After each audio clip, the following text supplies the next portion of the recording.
Right, fellas, come on, come on. Okay, great work to start the season. Really happy with how things are going. We've got a couple of trophies in the cabinet, which is always nice. We do need to keep this form up, though, because just in case we slip up, just in case, I do want a little bit of a gap to take into those European qualifiers, okay? Because that could be where things get a little bit interesting this year, okay? So big effort these next few games, boys, before we get to the Champions League qualifying, okay?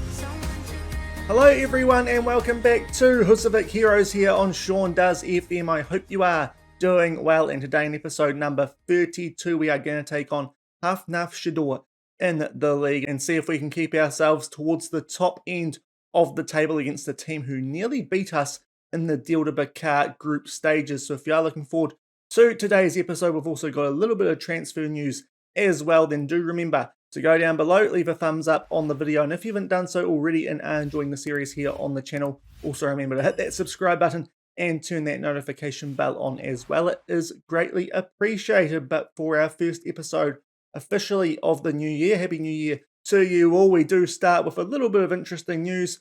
For the first time in an FM save, we are an icon at a club. This did not happen in our Hexagon Challenge save last year. I thought it would happen in the first club that we were at there in Caversham, where we won them pretty much everything you could in New Zealand football, considering you can't get promoted within New Zealand up to the top divisions, at least at that stage. It's a little bit different these days, but we didn't get it at Caversham, but we've just spent enough time at Völsungur and done enough here at Völsungur that we are already a club icon. Hopefully, we can work our way up to legend status sooner rather than later, looking at the favourite personnel as well. Stefansson and Bjarki Baldursson. Of course, Baldursson we sold in the last episode, which if you missed it was the Deildabikar League Cup roundup. I'll leave a link to that above my head in the top right corner, but we sold him. Stefansson still at the club, but as a player who's going to be leaving us at the end of the season. His quality not that good, and we've already got some younger strikers with higher potential than him, so he's a player who's not going to get a great deal of game time here this season,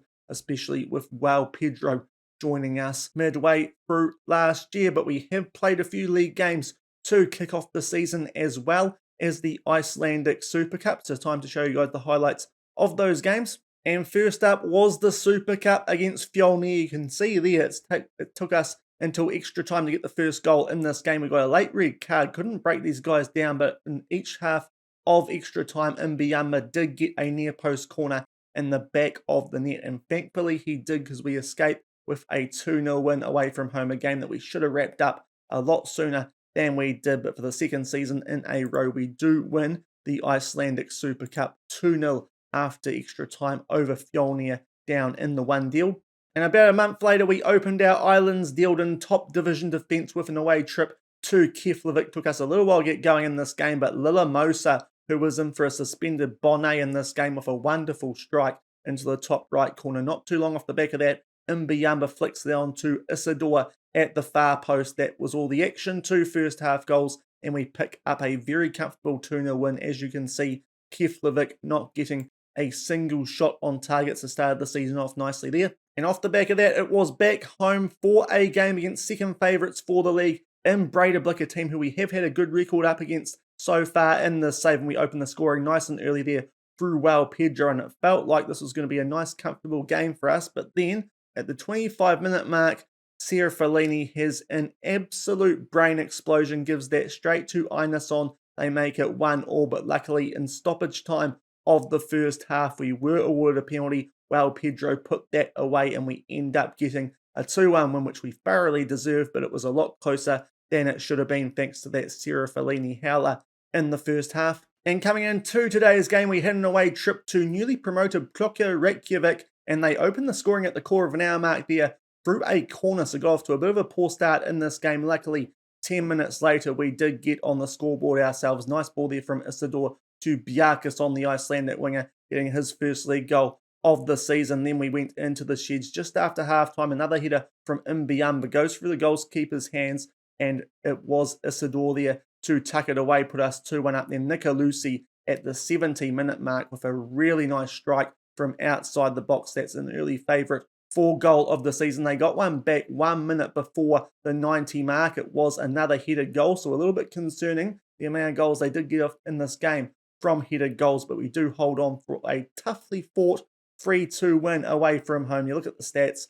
again, we should have been winning a lot more comfortably. Both of their shots on goal ending up in the back of the net, which is a little bit disappointing, but we do pick up 3 points in the league again. So an unbeaten start to the season in the league today. As I said, we take on Hafnarfjarðar, who, if we go back before we started the last episode, we did draw in a game that if they won, they would have been making their way through to those Deildabikar semi-finals away from home. So this is going to be a little bit of an interesting test for us against a team who have, in theory, already taken points of us so far this season. But if we go over to the league table, we are joint top with Vala Reykjavik on 9 points, HK just in behind that on 7 points, and there's a decent gap already back to the rest of the teams. We're looking to keep this title race to as few teams as possible before we get into that Champions League qualifying midway through July, which is only going to be a couple of episodes away now. I think in tomorrow's episode, we can do our European roundup, check the coefficients, and we will also hopefully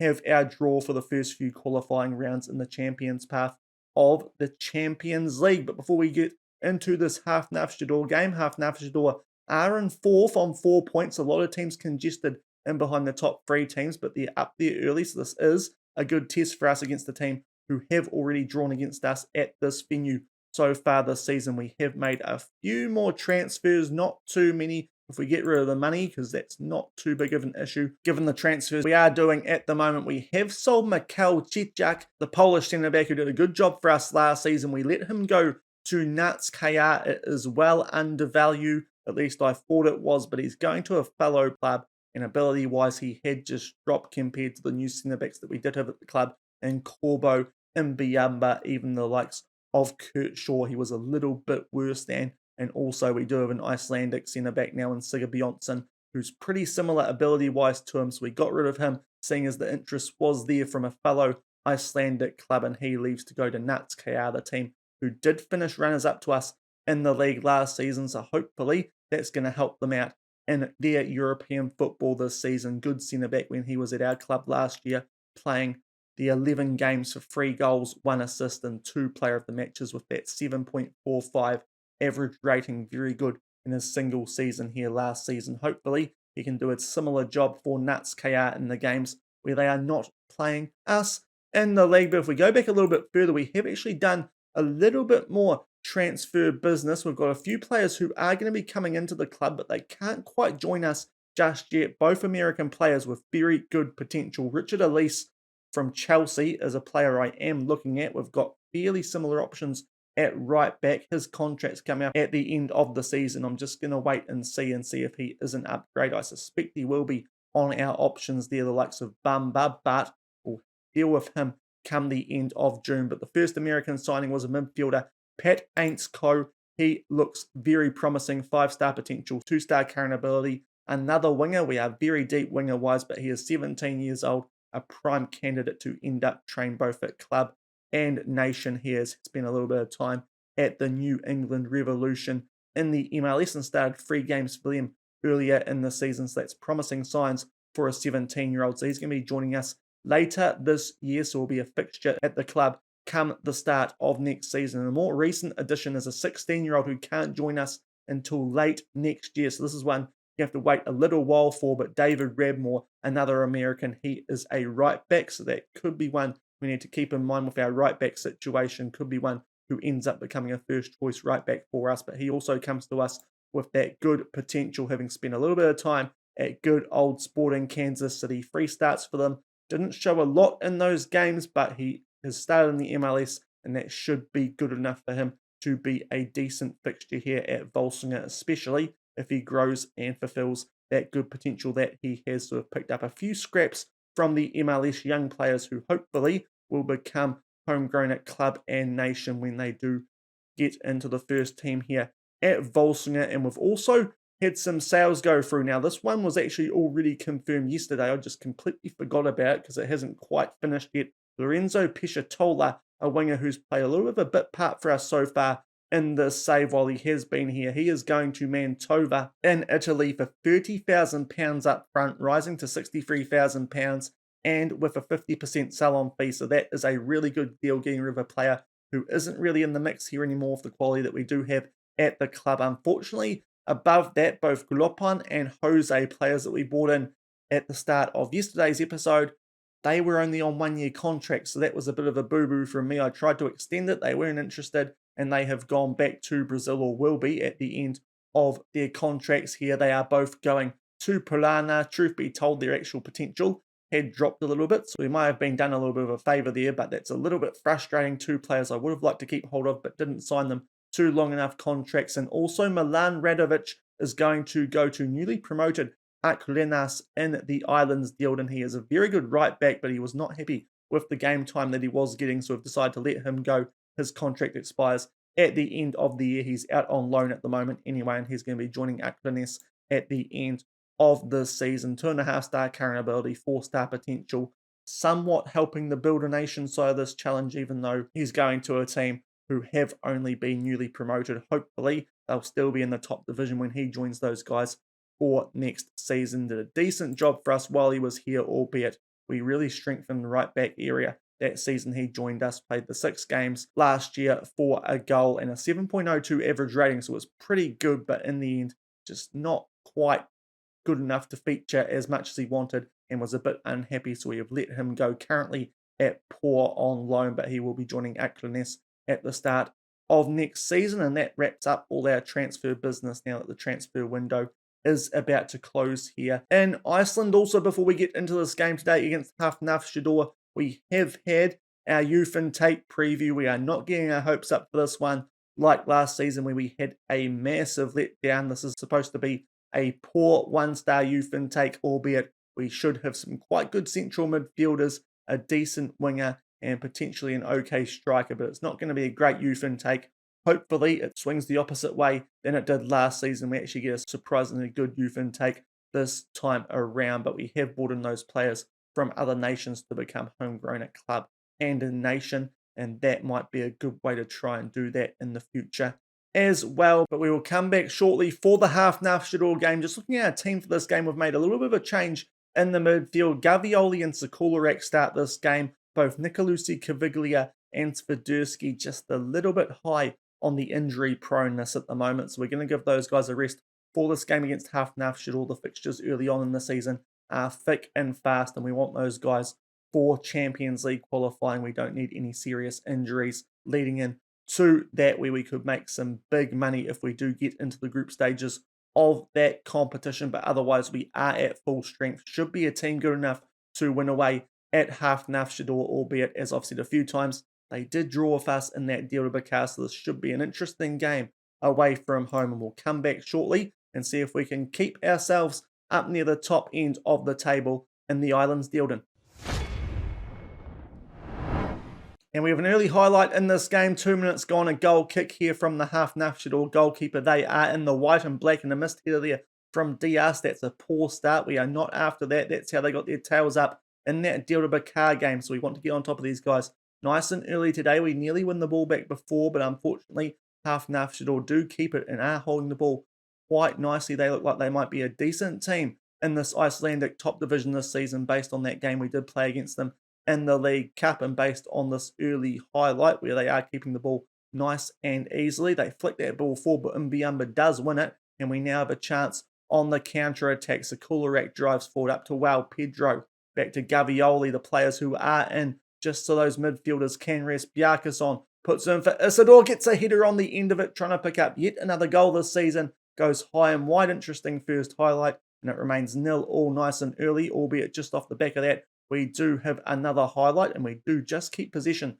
inside the final third. Look to reset through Bonnet, who is on a yellow card. What a great chance that was for Pedro puts it wide. It remains 0-0 after 7 minutes. 15 minutes gone, and we have our next highlight in this game, and it is a throw for us inside the right area of the field. Trying to pick out Isidore there was Diaz at the far post. You've already seen he's got a few headed goals there so far this season, but not that time. Sakularak now just outside the box. Interesting attempt at a clearance there from Gunnarsson, and Sakularak tries to put a ball in inside the byline and he picks out Pedro, and we go 1-0 up just after the quarter of an hour mark. Sakularak into the team, doing quite a good job for us in that Carolero role when called upon as the natural winger. We do get the ball back there. It was a little bit sloppy at the back from Hafnarfjarðar. Thought someone might be offside in amongst that play, but in the end, Pedro gets to that before the goalkeeper, his 11th goal of the season, and we go 1-0 up here against Hafnarfjarðar. And shortly off the back of that goal, it is a throw-in in the right half of the field for us yet again, so hopefully we can make it 2-0 nice and early, trying to do exactly the same thing, but Pedro this time gets his shot blocked, and it does remain 1-0, albeit the highlight looks like it is going to continue. Bjarkason Diaz tries to put a ball into the mixer. It's a little bit messy at the back there from Hafnarfjarðar. Thought the goalkeeper might have stuffed that up, but no chance in the end, and it remains 1-0 about halfway through the first half. And that is half-time in this game. Very quiet second part of that half, but we end up with a 1-0 lead, and we probably deserve it based on the highlights that we did see. All of them were in our favour. We have picked up a few yellow cards, though, throughout that half, and we're going to make one change at half-time with one of those players, Bamba, also on a 6.4 rating. So what we're going to do is bring Victor Mafio on for him. Just tell the boys that they are doing well, even though we should potentially be more than a goal up in this game. You can see there, Pedro's also picked up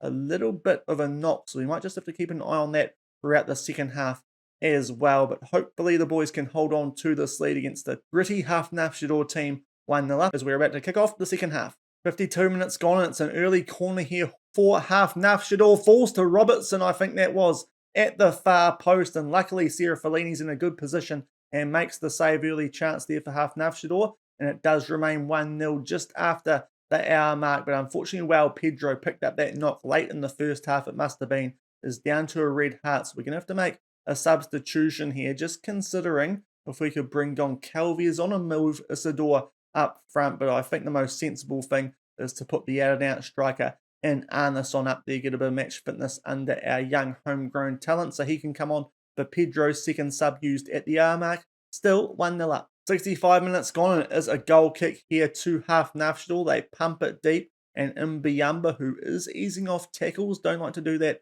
with my centre backs, but we don't have great cover on the bench, so I'd rather keep him on the field than have to bring on someone who will play out of possession. But he won the header, but in the end, it is Hafnarfjarðar back in possession. They look to get us down the left-hand side here through Dimitri Zjevic. They put a ball into the mixer. It's Sigurdsson given a ton of space there at the far post. That is Isidore areas if it was us on attack, but unfortunately Hafnarfjarðar do get a goal back here in the second half, and based on the highlights we have seen so far, they have looked the better team in this half so far. Just not marked there is Sigurdsson, and puts that away in the top left corner. Diaz should probably be marking him there, but unfortunately did not pick him up, and I think it's time for us to make our last substitution, try and get a winning goal in these last 25 minutes. Isidore playing well, but down to a red heart, so the young Brazilian Goncalves can come on for him, but it's all square with 24 minutes left to go away from home.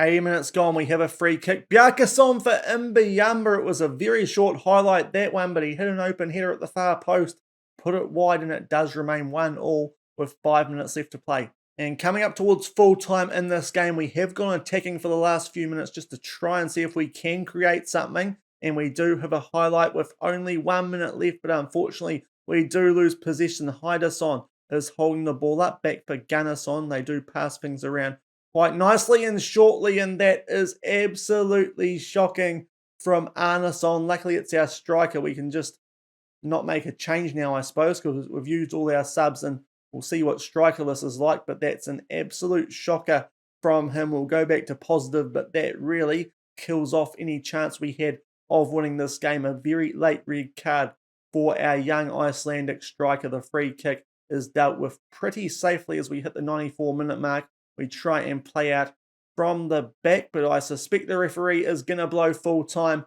and we end up dropping points in the league for the first time this season. And yet again, we cannot beat Hafnarfjarðar away from home, so they look like they're going to be a bit of a tricky team in the league this season. They could be a team that might actually help us out with those teams that are around us on the league table at the moment. Not that happy with letting that league go after we really did dominate the first half. Not good enough in the second, but given the late red card, we will take the draw away from home and we'll come back shortly and see what that's done to the league table. And back in the inbox after that slightly disappointing draw away from home Hafnarfjarðar. As I said, looking like they might be a little bit of a tricky team in the league this season, but luckily, Pedro, that little niggle he picked up in the first half, only a bruised ankle, he'll be fine to play in our next game in 5 days' time against Nats KR and Mikkel, our former centre-back. But the league table off the back of that game, luckily for us, although there is a game between HK and Grotta still going on, which HK are winning, so they could join us, could HK. We are only 2 points behind Reykjavik after they picked up a very convincing 5-2 win away at Keflavik, so we're going to be just a little bit down from where we'd like to be on the league table at this stage of the season, but hopefully we can make that up before we do get into those European qualifiers and can get to top spot on the table, and hopefully have a little bit of a gap there as well, just in case our rotation team, which we might end up having to play in some of the league games while we are in European qualifying, they can still do a decent job for us, but we'll just have that little bit of a safety net in case they don't quite perform as well as our regular first 11 do. But that will do it for today's episode. A little bit of a disappointing result, Hafnarfjarðar. As I said, tricky team. I'm hoping they might upset a few of the teams in and around us at this early stage of the season, namely Reykjavik and HK, but that will do it for today. We are nearly at the end of May, which means off the back of this episode, in the next one, we will be able to do a big European update, bring you guys the results of who won the major European leagues, the Conference League, the Europa League, the Champions League, and we will also hopefully have our Champions League draw and do a coefficient update as well. So it's going to be a big episode tomorrow, but the game that we will do in that one, it's going to be the last one before we do enter Champions League qualifying. I think the obvious one is straight off the back of that Nats KR game, the team who was right in the title hunt at the moment, and that is HK. Hopefully we can get a good result against those guys as well as against Nats KR in that prior game, and hopefully we will at least be joint top, if not on top of the table by the end of that one. And as I said, a big European update coming in the next episode as well. But if you did enjoy today's episode, where we unfortunately did pick up a draw